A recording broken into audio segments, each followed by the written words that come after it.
अस्सलाम वालेकुम। उम्मीद है आप लोग एक खुशगवार दिन गुजार रहे होंगे। आज मैं मूव कर रहा हूँ अयूब सुल्तान की तरफ, यानी अयूब अंसारी रज़ी अल्लाह ताला अन्हु का मुझे शराइन विज़िट करना है। तो तमाम जो इन्फॉर्मेशन वहाँ पर आप पहुँच किस तरह से सकते हैं, क्या क्या आप वहाँ पर विज़िट कर सकते हैं, पूरा जो एरिया है शराइन का वो मैं आपके साथ दिखाऊंगा। तो फ़िलहाल मैं आपको ये बता दूं कि अभी मैं मौजूद हूँ तकसीम स्क्वायर के करीब। मेरा जो लेफ़्ट साइड का एरिया है पूरा ये तकसीम स्क्वायर का है। आपको सामने गलाटा टावर नज़र आ रहा होगा। यहाँ से मैं वॉक करता हुआ नीचे की तरफ आया हूँ। तो आप वॉक करके भी यहाँ से आ सकते हैं, या तो फिर अगर आपने ट्राम पकड़नी है तो आप तकसीम स्क्वायर से ट्राम लेते हुए आप आ सकते हैं हिलीच। हिलीच अगर आप पहुँचेंगे तो फिर वहाँ से आपको अगेन जो ट्रेन है वो आपको चेंज करनी पड़ेगी अयूब सुल्तान के लिए। इस ट्राम स्टेशन का नाम है कुचुक बाज़ार, और ये जो ट्राम यहाँ आ रही है इसका नंबर है T5, और ये आ रही है एमिनिनो की तरफ से। तो आपके पास ट्रिप ये है कि अगर आप एमिनिनो हैं तो आप डायरेक्टली इस ट्रेन को ले सकते हैं, अदरवाइज़ अगर आप हिलीच में हैं तो आप फिर इस ट्रेन को यहाँ से लेकर अयूब सुल्तान की तरफ जा सकते हैं।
ऊपर के इलाके का मैं आपको एक शॉर्टली ओवरव्यू दे देता हूँ।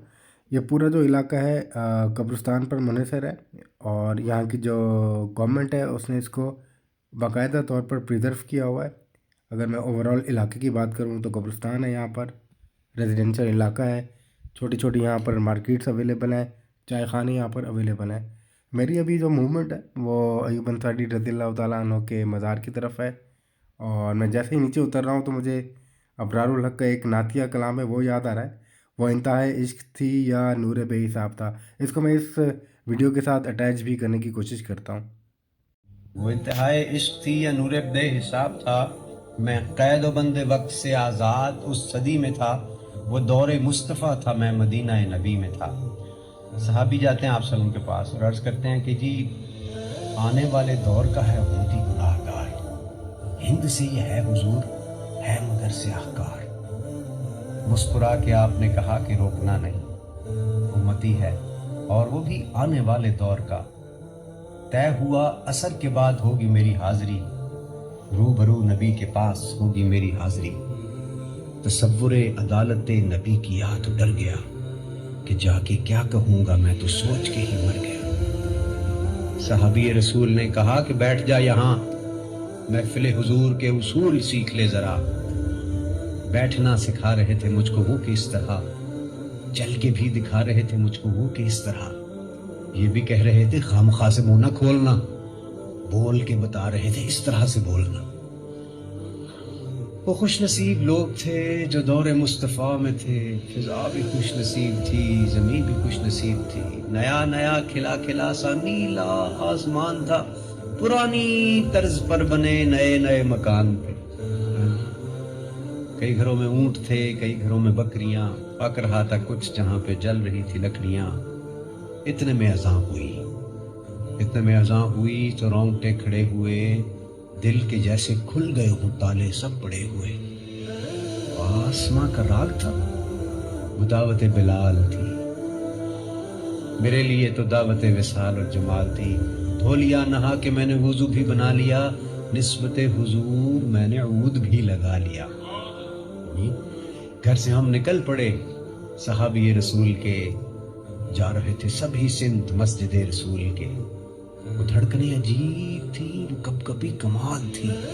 कि आँख अश्कबार थी, सरापाए गुलाल थी, रूह थी कि दीद की धड़क धड़क धड़क धड़क, दिल मेरा धड़क धड़क धड़क धड़क धड़क धड़क, हर कदम पे बढ़ रहा था शौक़े दीदे मुस्तफ़ा, और हर कदम पे घट रहा था फासला हुजूर से। मुस्कुरा के देखते थे यूं सहाबाए किराम, जैसे कि वो जानते हो कौन है ये नौजवान। देख के सहाबियों की प्यारी प्यारी दाढ़ियाँ, जाने कैसे रुक गया मैं चौखटे हुजूर पे, कि सुन्नत रसूल के बगैर कैसे जाओगे, ये ना हो कि फेर लें हुजूर चेहरा कमर। जैसे ही भला ख्याल दिल को मेरे आ लिया, निस्बत हुजूर मैंने चेहरा भी सजा लिया। क्योंकि मैं मज़ार के अहाते में आ चुका हूँ। ये मज़ार के अंदर की एंट्रेंस है। यहाँ पर लोग लाइन से अंदर की तरफ मज़ार के अंदर जाते हैं, और जैसे ही आप एंटर होने लगते हैं तो आपको बाकायदा शॉपिंग बैग्स भी यहाँ मुहैया होते हैं। आप उनको इस्तेमाल करके अपना जो जूता है वो भी अंदर साथ लेकर जा सकते हैं। ये देखें, ऊपर लिखा हुआ है अयूब सुल्तान तुर्बेसी।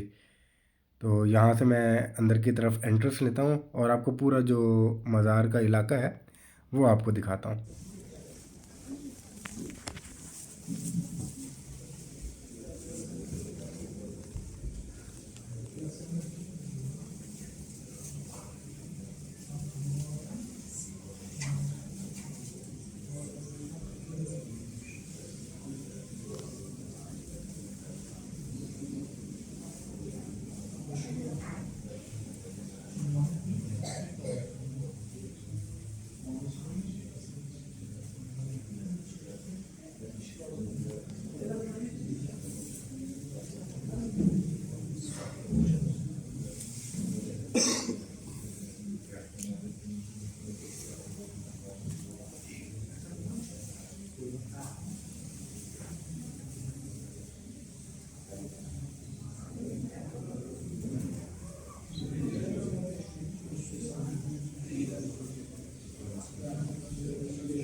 अयूब अंसारी रज़ी अल्लाह ताला अन्हो के मज़ार का आपने अंदरूनी अभी व्यू देखा है, और अभी मैं आपको बाहर से भी तमाम इसका जो जामी का इलाका है वो भी आपको दिखा देता हूँ।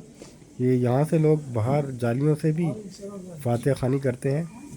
और मैं आपको अभी एक दूसरा एरिया भी दिखाता हूँ जहाँ पर मस्जिद भी अवेलेबल है, जिसको कहते हैं अयूब अंसारी जामे। तो ये सामने का जो एरिया आपको नज़र आ रहा है ये तमाम मस्जिद का एरिया है। और आपको एक और बात बताऊं कि अयूब अंसारी रज़ी अल्लाह ताला अन्हु का जो रियल नेम था वो था खालिद इब्न ज़ैद। और इसके अलावा ये जो सामने आपको दरख्त नज़र आ रहा है इसकी भी तारीख़ है, और मैं आपको थोड़ा सा भी बताता हूँ व्यू लेकर। यहाँ पर लोगों को आप देख सकते हैं कि तमाम यहाँ पर विज़िट करने के लिए आए हुए हैं। और लेफ़्ट साइड का जो एरिया है सामने ये वाला, ये है जामे, और यहाँ पर बच्चे बाहर खड़े हुए हैं तो इसका मतलब है कि मदरसा भी है शायद यहाँ पर। ये मस्जिद में अभी अंदर गया था लेकिन उसका अनफॉर्चुनेटली मैं अंदरूनी व्यू नहीं ले सका। बाहर से आपको मैं दिखा देता हूँ, लोग नमाज़ पढ़ के बाहर की तरफ आ रहे हैं। एक और आपको इन्फॉर्मेशन दे देता हूँ कि यहाँ पर ख़वातीन के लिए भी नमाज़ अदा करने का एहतमाम है, लेकिन वो फर्स्ट फ्लोर पर है और इसकी जो एंट्रेंस है वो बाहर की तरफ से है। तो जमात के साथ ख़वातीन भी यहाँ पर नमाज़ अदा कर सकती हैं। और थोड़ी देर पहले मैं आपको जिस तरह बता रहा था, ये जो दरख्त है इसकी भी अपनी एक तारीख़ है। और कहा यह जाता है कि इसका जो ये जब ये टॉम बना था यहाँ पर, ये मकबरा यहाँ पर बना था, तो ये दरख्त तब से ही यहाँ पर है। तो इसको गवर्नमेंट ने प्रिजर्व करके रखा हुआ है। तो ये कंप्लीट जो है इनसाइड व्यू है जो मैंने आपको अभी यहाँ से दिखा दिया है। तो अब यहाँ से लेते हैं एग्ज़िट, और बाहर का वो एरिया जहाँ से हमने एंट्रेंस ली थी वो भी मैं आपको दिखा देता हूँ। और थोड़ा सा मैं आपको ये भी बता दूँ कि अयूब अंसारी रज़ी अल्लाह ताला अन्हो हज़ूर सल्लल्लाहु अलैहि वसल्लम के कंपेनियन थे, जंगें उनके साथ लड़ी। इसके अलावा आपने एक ऊँटनी का वाक़या सुना होगा, जब मोहम्मद सल्लल्लाहु अलैहि वसल्लम माइग्रेट करके आए थे मक्का से मदीने की तरफ, तो तमाम जो सहाबा कराम थे उनकी ये ख्वाहिश थी कि उनको उनकी जो रिहाइश है, उनकी जो मेहमान नवाज़ी है अपने पास की जाए। तो लेकिन ये जो शर्फ़ है वो अयूब अंसारी रज़ियल्लाहु ताला अन्हो को मिला, क्योंकि वो जो ऊँटनी का वाक़या आपने सुना होगा कि वो ऊँटनी एक ख़ास घर के बाहर जाकर जो है वो बैठ जाती है, तो फिर यही डिसाइड होता है कि ये जो मेहमान नवाज़ी है वो अयूब अंसारी रज़ियल्लाहु ताला अन्हो करेंगे।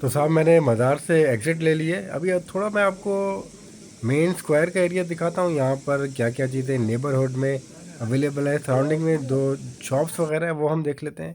ये सामने का आप देखेंगे कि इस तरह की काफ़ी यहाँ पर शॉप्स अवेलेबल होती हैं। तो आप अगर यहाँ पर अपने यादगार के तौर पर कुछ ख़रीदना चाहें तो वो आप यहाँ से ख़रीद सकते हैं। इसके अलावा अगर लेफ़्ट साइड पे मैं आपको दिखाऊं तो ये रेस्टोरेंट्स वगैरह यहाँ पर अवेलेबल हैं, बल्कि दोनों तरफ ही खाने पीने की जो अशियाँ हैं वो आसानी से यहाँ मिल जाती हैं। यहाँ पर होटल्स रहने के लिए वो भी अवेलेबल होती हैं, तो लोग यहाँ पर आराम करते हैं और आराम करने के साथ ही यहाँ से एग्ज़िट लेते हैं। तो ये पूरा एरिया मैं थोड़ा सा घूम रहा हूँ, वो आपको दिखा देता हूँ। मैं अयूब सुल्तान का एरिया विज़िट ही कर रहा था तो मेरी एक नज़र पड़ी गाड़ी पर, तो सोचा आपके साथ एक जमहूरियत का बाब भी शेयर कर दिया जाए। तो आपने ये बड़ा न्यूज़ सुना होगा तुर्किया के बारे में कि 2016 में तुर्किया की जो फ़ौज है वो बागी हो गई थी हुकूमत के ख़िलाफ़, हुकूमत के इदारों के ख़िलाफ़।